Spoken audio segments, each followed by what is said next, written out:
ಬಾಗಲಕೋಟೆ ಕಾಂಗ್ರೆಸ್ ಶಾಸಕ ಎಚ್.ವೈ. ಮೇಟಿ ನಿಧನರಾಗಿದ್ದು ತಮ್ಮ ನಾಯಕನನ್ನ ಕಳೆದುಕೊಂಡು ಅಭಿಮಾನಿಗಳು ಕುಟುಂಬಸ್ಥರು ದುಃಖದ ಮಡುವಿನಲ್ಲಿದ್ದಾರೆ. ಇಂದು ಸ್ವಗ್ರಾಮ ತಿಮ್ಮಾಪುರದ ಮೇಟಿಯವರ ತೋಟದ ಮಣ್ಣಲ್ಲಿ ಮಣ್ಣಾಗಿದ್ದಾರೆ. ಇಂದು ಕೂಡ ಸಿಎಂ ಸಿದ್ದರಾಮಯ್ಯ ಸೇರಿದಂತೆ ರಾಜಕೀಯ ಗಣ್ಯರು ಅಂತಿಮ ದರ್ಶನ ಪಡೆದರು. ಬಾಗಲಕೋಟೆ ಶಾಸಕ ಎಚ್.ವೈ. ಮೇಟಿ ಯುಗಾಂತ್ಯ. ಮಣ್ಣಲ್ಲಿ ಮಣ್ಣಾದ ಹುಲ್ಲಪ್ಪ ಯಮನಪ್ಪ ಮೇಟಿ. ಹಾಲುಮತ ಸಂಪ್ರದಾಯದಂತೆ ಅಂತಿಮ ವಿಧಿವಿಧಾನ. ಮೇಟಿ ಸ್ವಗ್ರಾಮ ತಿಮ್ಮಾಪುರದಲ್ಲಿ ನಡೆದ ಅಂತ್ಯಕ್ರಿಯೆ.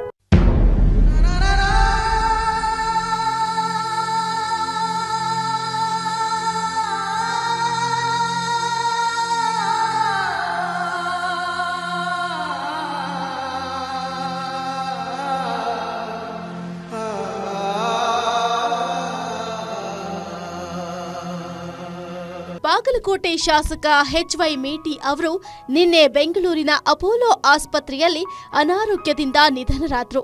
ಇಂದು ಬೆಳಗಿನ ಜಾವ ಮೇಟಿ ಅವರ ಪಾರ್ಥಿವ ಶರೀರ ಬಾಗಲಕೋಟೆ ನವನಗರದ ಜಿಲ್ಲಾ ಕ್ರೀಡಾಂಗಣಕ್ಕೆ ಆಗಮಿಸಿತು. ಜಿಲ್ಲಾಡಳಿತದ ವತಿಯಿಂದ ಎಚ್.ವೈ. ಮೇಟಿ ಅವರ ಪಾರ್ಥಿವ ಶರೀರ ಸಾರ್ವಜನಿಕ ದರ್ಶನಕ್ಕೆ ವ್ಯವಸ್ಥೆ ಮಾಡಲಾಗಿತ್ತು. ಲಕ್ಷಾಂತರ ಜನರು ಮೇಟಿ ಅವರ ಅಂತಿಮ ದರ್ಶನಕ್ಕಾಗಿ ಜಿಲ್ಲಾ ಕ್ರೀಡಾಂಗಣಕ್ಕೆ ಹರಿದು ಬಂದರು. ಪಾರ್ಥಿವ ಶರೀರ ಆಗಮಿಸುತ್ತಿದ್ದಂತೆ ಮೇಟಿ ಅವರ ಕುಟುಂಬಸ್ಥರಲ್ಲಿ ಆಕ್ರಂದನ ಮುಗಿಲು ಮುಟ್ಟಿತ್ತು. ಉತ್ತರ ಕರ್ನಾಟಕದ ರಾಜಕೀಯ ಗಣ್ಯರು ಆಗಮಿಸಿ ಮೇಟಿ ಅವರ ಅಂತಿಮ ದರ್ಶನ ಪಡೆದು ಕುಟುಂಬಸ್ಥರಿಗೆ ಸಾಂತ್ವನ ಹೇಳಿದರು.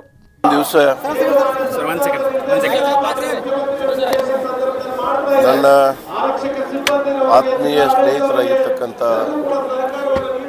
ಎಚ್.ವೈ. ಮೇಟಿಯವರನ್ನು ಕಳೆದುಕೊಂಡು ನನ್ನ ಒಬ್ಬ ಒಳ್ಳೆಯ ಸ್ನೇಹಿತರನ್ನು ಕಳೆದುಕೊಂಡಿರ್ತಕ್ಕಂಥ ಆಘಾತ ನನ್ನ ಮನಸ್ಸಿಗಾಗಿದೆ.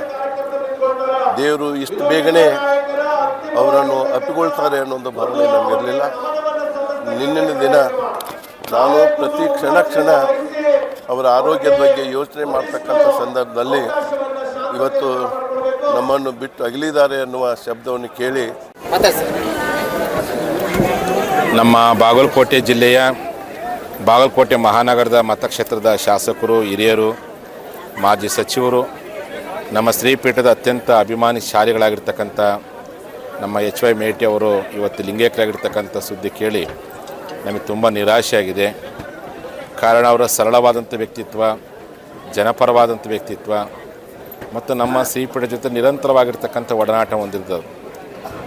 ಕಾರಣ ಈ ಜಿಲ್ಲೆ ಒಳಗೆ ಅನೇಕ ಶಾಸಕರು ನಮ್ಮ ಜೊತೆಗೆ ಆತ್ಮೀಯರಾಗಿದ್ದರೂ ಸಹ ಎಲ್ಲ ಶಾಸಕರಿಂದಲೂ ಅತ್ಯಂತ ಆತ್ಮೀಯವಾಗಿರ್ತಕ್ಕಂಥ ಒಡನಾಟ. ಇನ್ನು ಎಚ್.ವೈ. ಮೇಟಿ ಅವರ ಅಂತ್ಯಕ್ರಿಯೆ ಅವರ ಸ್ವಗ್ರಾಮ ತಿಮ್ಮಾಪುರದ ತೋಟದ ಜಮೀನಿನಲ್ಲಿ ನಡೆಯಿತು. ಬಾಗಲಕೋಟೆಯಿಂದ ಸ್ವಗ್ರಾಮದವರೆಗೂ ತೆರೆದ ವಾಹನದಲ್ಲಿ ಮೇಟಿ ಅವರ ಪಾರ್ಥಿವ ಶರೀರದ ಮೆರವಣಿಗೆ ನಡೆಯಿತು. ಅಲ್ಲಲ್ಲಿ ಗ್ರಾಮಗಳಲ್ಲಿ ಕಾರ್ಯಕರ್ತರಿಂದ ಪುಷ್ಪ ನಮನ ಸಲ್ಲಿಸಲಾಯಿತು. ಇನ್ನು ಸಿಎಂ ಸಿದ್ದರಾಮಯ್ಯ ಅವರ ಪರಮ ಆಪ್ತರಾಗಿದ್ದವರು ಮೇಟಿ ಅವರು. ಹೀಗಾಗಿ ಅಂತ್ಯಕ್ರಿಯೆಯಲ್ಲಿ ಸಿಎಂ ಸಿದ್ದರಾಮಯ್ಯ ಭಾಗಿಯಾಗಿ ಅಂತಿಮ ನಮನ ಸಲ್ಲಿಸಿದರು. ಸಿಎಂಗೆ ಸಚಿವರಾದ ಆರ್.ಬಿ. ತಿಮ್ಮಾಪುರ, ಎಂ.ಬಿ. ಪಾಟೀಲ್, ಶಿವಾನಂದ ಪಾಟೀಲ್ ಸೇರಿ ಬಿಜೆಪಿ, ಕಾಂಗ್ರೆಸ್, ಹಾಲಿ ಮಾಜಿ ಶಾಸಕರು, ಸಚಿವರು ಸಾಥ್ ನೀಡಿದರು. ಸಕಲ ಸರ್ಕಾರಿ ಗೌರವಗಳೊಂದಿಗೆ ಎಚ್.ವೈ. ಮೇಟಿ ಅವರ ಅಂತ್ಯಕ್ರಿಯೆ ನೆರವೇರಿತು. ಆದ್ರೆ ನಾನು ಏನು ತೀರ್ಮಾನ ತಗೊಳ್ತೀನಿ ಅದರಂತೆ ನಡ್ಕೊಳ್ತಾ ಇದ್ದೆ. ನನ್ನ ಎದುರುಗಡೆ ಕೂತ್ಕೊಳ್ಳೋದು ಕೂಡ ಅವ್ರು ಮಾಡ್ತಿರ್ಲಿಲ್ಲ. ಅಷ್ಟೊಂದು ಗೌರವ ಇರ್ತಕ್ಕಂಥ ವ್ಯಕ್ತಿ. ನನಗಿಂತ 1 ವರ್ಷ ದೊಡ್ಡವರು. ನಾನೀಗ 79ನೇ ವರ್ಷ ನಡೀತಾ ಇದೆ. ಅವ್ರಿಗೆ 80 ವರ್ಷ ಆಗಿದೆ. ಅವರು 46ರಲ್ಲಿ ಹುಟ್ಟಿದ್ರು, ನಾನು 47ರಲ್ಲಿ ಹುಟ್ಟಿದ್ದೇನೆ. 1 ವರ್ಷ ವ್ಯತ್ಯಾಸ ನನಗೂ ಅವರು. ಆದ್ರೂ ನನ್ನೆನ್ನೇ ಹಿರಿಯರಂತೆ ಕಾಣ್ತಾ ಇದ್ರು ಅವರು. ಅದು ಎಲ್ಲರಲ್ಲೂ ಬರಲಿಕ್ಕೆ ಸಾಧ್ಯ ಇಲ್ಲ. ಒಟ್ನಲ್ಲಿ ದಿವಂಗತ ಎಚ್.ವೈ. ಮೇಟಿ ಅವರು ಅಪ್ಪಟ ಗ್ರಾಮೀಣ ಸೊಗಡಿನ ವ್ಯಕ್ತಿತ್ವ ಹೊಂದಿದ್ದ ರಾಜಕಾರಣಿಯಾಗಿದ್ರು. 5 ಬಾರಿ ಶಾಸಕರಾಗಿ, ಒಮ್ಮೆ ಸಂಸದರಾಗಿ, 2 ಬಾರಿ ಸಚಿವರಾಗಿ ರಾಜಕಾರಣದಲ್ಲಿ ಗುರುತಿಸಿಕೊಂಡರು. ಒಂದಿಷ್ಟು ಅಹಮ್ಮಿಲ್ಲದ ರಾಜಕೀಯ ಮುತ್ಸದಿಯಾಗಿದ್ರು. 40 ವರ್ಷ ರಾಜಕಾರಣ ಮಾಡಿದ್ದು ಸಿಎಂ ಸಿದ್ದರಾಮಯ್ಯ ಸೇರಿ ಹಲವು ಸಚಿವರು ಅವರ ಸ್ವಭಾವದ ಬಗ್ಗೆ ಕೊಂಡಾಡಿದ್ದು ಅವರ ವ್ಯಕ್ತಿತ್ವಕ್ಕೆ ಹೇಳಿದಂತಹ ಕನ್ನಡಿಯಾಗಿತ್ತು. Ashok, guarantee news, Bagalkot.